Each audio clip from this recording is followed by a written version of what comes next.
का जन्म कब हुआ था? 1869 के अंदर होता है। ठीक है, गांधी अफ्रीका कब गए थे? 1811 के अंदर गांधी अफ्रीका से भारत को गए थे। 1915 के अंदर 9 जनवरी 1915 को। और क्वेश्चन करेगा गांधी ने साबरमती आश्रम की स्थापना कब करी? 1916। गांधी ने चंपारण सत्याग्रह कब किया? 1918। खेड़ा सत्याग्रह में 1918। अहमदाबाद आंदोलन कब? 1918। गांधी कांग्रेस अधिवेशन में भाग लिए कब? 1924 के अंदर। और क्वेश्चन करेगा गांधी ने दांडी यात्रा करी थी कब? 1920 के अंदर। सवेरा के आंदोलन पूछेगा 1930 के अंदर। भारत छोड़ो आंदोलन पूछेगा 1982 के अंदर। पेरिस के अंदर। और गांधी की मृत्यु कब हुई? 1948 के अंदर, 30 जनवरी 1948 के अंदर। कब देशेगा? 1909 से इस तरह के अंदर। बढ़ते हैं अगले क्वेश्चन पे। प्रश्न दिया जाएगा कि विभिन्न में से कौन सा क्षेत्रीय राजनीतिक दल है? कौन सा हो जाएगा? अकाली दल हो जाएगा। ठीक है, बाकी सभी क्या है? तो नेशनल पार्टियां हैं। ये सभी क्या है? तो इन सभी को हम नेशनल पार्टी कहते हैं। नेशनल पार्टी के नाम से इसको जाना जाता है। किसी पार्टी को राष्ट्रीय पार्टी घोषित करने का अधिकार किसके पास है? किसके पास है? चुनाव आयोग के पास है। किसके पास है? चुनाव आयोग के पास है। इस बात को ध्यान रखिएगा। अच्छा बताओ, किसी चुनाव की अधिसूचना कौन जारी करता है? अगर चुनाव कराना है तो सूचना कौन जारी करेगा? सूचना कौन देगा? कौन देगा? राष्ट्रपति देगा। कौन देगा? राष्ट्रपति देगा। लेकिन तिथि कौन डिसाइड करता है? चुनाव आयोग करता है। इस बात को ध्यान रखिएगा। यहाँ से क्वेश्चन होता है, समझो भैया, समझो। तो देखो, राष्ट्रीय पार्टियों की संख्या पूछेगा तो कितनी हो जाएगी? कितनी? 5 की 6? कितनी? 6 है। बहुत सही। राष्ट्रीय पार्टी पूछेगा आपसे बीजेपी, अगला पूछेगा आपसे बीएसपी, फिर कौन सा होगा? कांग्रेस हो जाएगी, कांग्रेस। ठीक है ना? उसके बाद कौन सी पार्टी? सीपीआई। उसके बाद हो जाएगी आम आदमी पार्टी। और एक पार्टी हो जाएगी एनपी और नेशनल पीपल्स पार्टी। ठीक है ना? क्वेश्चन करेगा आपसे बीजेपी की स्थापना कब हुई? 1980 के अंदर। बीएसपी की स्थापना कब? 1984 के अंदर। कांग्रेस की स्थापना कब? 1885 के अंदर। और सीपीआई की स्थापना कब होती है? 1965 के अंदर होती है। आम आदमी पार्टी की स्थापना कब? 2012 के अंदर। और एनपी का बनाना 2014 के अंदर। ठीक है, ठीक है। एनपीपी कहाँ की पार्टी है? मेघालय की। कहाँ की पार्टी हो जाएगी? मेघालय की हो जाएगी। ठीक है, इस बात को ध्यान रखिएगा। यहाँ से क्वेश्चन होता है। ठीक है, अगले क्वेश्चन पे। अगला प्रश्न क्या है? प्रश्न यह है, संविधान सभा की कार्यकारिणी संबंधी समिति के हेड कौन थे? कौन थे? लगा दीजिएगा। देखो, एक नाम भी है जीवी मावलकर। लोकसभा के पहले स्पीकर कौन थे? लोकसभा के फर्स्ट नंबर की स्पीकर पूछेगा, क्या बताओगे? ये कौन थे? जीवी मावलकर थे। ठीक है, इस बात को ध्यान रखिएगा। ठीक है, बढ़ते हैं अगले क्वेश्चन की तरफ। अगला प्रश्न यह है आपका। प्रश्न यह है कि इस चोल शासक ने अपनी यशस्वी विजयों का समापन मालदीव द्वीप समूह की विजय से किया था। कौन था? राज राजा कौन था? ए इज द राइट आंसर। और चोल से क्वेश्चन करेगा। चोलों ने भारत में क्या दिया? नौसेना। भारत में नौसेना का गठन किसने किया था पहली बार? चोलों ने किया था। ठीक है, इस बात को ध्यान रखना। चोल का संस्थापक कौन था जी? इसका संस्थापक कौन था? विजयालय। कौन था? विजयालय था। ठीक है, चोलों की कैपिटल कहाँ पे थी? राजधानी कहाँ पे थी? कहाँ पर? तंजौर में। कहाँ पर? तंजौर हो जाएगी या तंजावुर हो जाएगी चोलों की राजधानी। चोलों का सबसे प्रतापी राजा कौन हो जाएगा? राजेंद्र चोल। कौन होगा? राजेंद्र चोल। राजेंद्र चोल को आप क्या कहेंगे कि राजेंद्र प्रथम भी करते हैं। ठीक है, इस बात को ध्यान रखिएगा। इसने कौन सी उपाधि धारण करी थी? उपाधि कौन सी? गंगई कोंड की। कौन सी?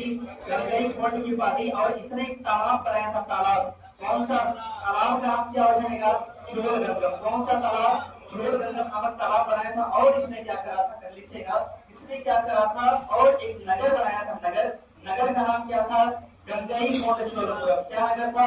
गंगई कोंड चोलपुरम नामक क्या करा था? इसने नगर बताया था। ठीक है, चलो बढ़ते हैं अगले क्वेश्चन की तरफ।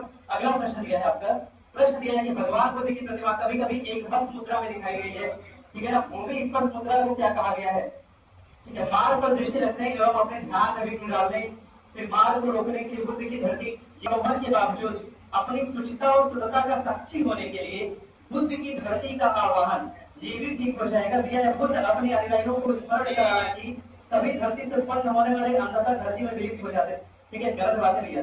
ठीक है, बुद्ध ने ये 2 चीजें बताई थी अपने अनुयायियों के लिए। क्या है? ठीक है, B is the right answer. ठीक है, ए और बी क्या हो जाएगा? सही हो जाएगा। बुद्ध के बचपन का नाम क्या था जी? क्या नाम था? बुद्ध के पिता का क्या नाम था? पापा का नाम क्या था? बुद्ध ने कितने वर्ष की अवस्था में गृह त्याग किया था? बुद्ध की गृह त्याग की घटना क्या कहलाएगी? और ज्ञान प्राप्ति की घटना? क्या कहलाएगा? गर्भ चक्र परिवर्तन। और खुद की मृत्यु की घटना क्या कहलाएगी? महापरिनिर्वाण। खुद ने परिनिर्वाण कहाँ पे प्राप्त किया था? बुद्ध ने धर्म चक्र प्रवर्तन का पहली बार प्रयोग कहाँ पे किया था? धर्म चक्र प्रवर्तन कहाँ से प्राप्त किया था? बोध गया से। और बुद्ध ने कितने वर्ष की अवस्था में गृह त्यागा था? कितने वर्ष की अवस्था में ज्ञान की प्राप्ति हुई थी? कितने वर्ष की अवस्था में मृत्यु हुई थी?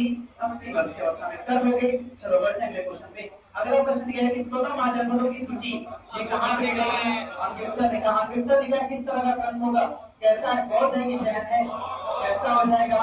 बौद्ध ग्रंथ की जैन ग्रंथ में मिलती है भगवती सूत्र के अंदर। किसमें? भगवती सूत्र एक जैन ग्रंथ है, जिसमें भी इसका उल्लेख मिलता है। ठीक है, क्वेश्चन करेगा आपसे महाजनपद। महाजनपद की संख्या कितनी हो जाएगी? कितने? 16 महाजनपद। भारत में कितने थे? 14। भारत से बाहर कितने? तो एक का नाम कंबोज, दूसरे का नाम कंधार। कहाँ पे? कंधार। एक कंबोज और दूसरा कंधार कहाँ पे थे? भारत से बाहर। कहाँ से? भारत से बाहर थे। 14 कहाँ से? भारत के अंदर से। उत्तर प्रदेश में कितने महाजनपद थे? 8। कितने? 8। राजस्थान के अंदर कितने? इनका नाम क्या था? मत्स्य महाजनपद। राजधानी कहाँ पे? विराटनगर। कहाँ पर? विराटनगर। दक्षिण भारत में कौन सा महाजनपद था? आंध्र प्रदेश के अंदर कौन सा?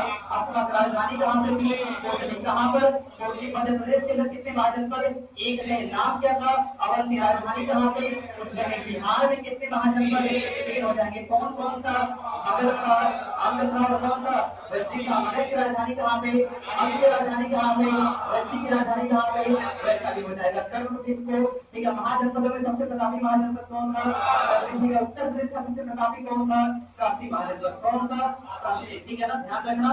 बढ़ते हैं अगले क्वेश्चन पे। अगला प्रश्न दिया है आपका कि हड़प्पाकालीन समाज 3 वर्गों में डिवाइड था। ठीक है, विद्वान जो है व्यापारी और श्रमिक। इधर राइट आंसर लगा लीजिएगा। विद्वान योद्धा थे, व्यापारी और थे कौन से? श्रमिक। ब्राह्मण नहीं हुआ करते थे भैया। हड़प्पाकालीन सिंधु सभ्यता की बात हो रही है। ठीक है, याद रखना। और क्वेश्चन करेगा जो हड़प्पा सभ्यता थी ना, हड़प्पा सभ्यता, इसकी खोज कब हुई थी? सन 1921। पहला नगर कौन सा था? हड़प्पा। सिंधु सभ्यता का दूसरा नगर कौन? खोज कब हुई थी?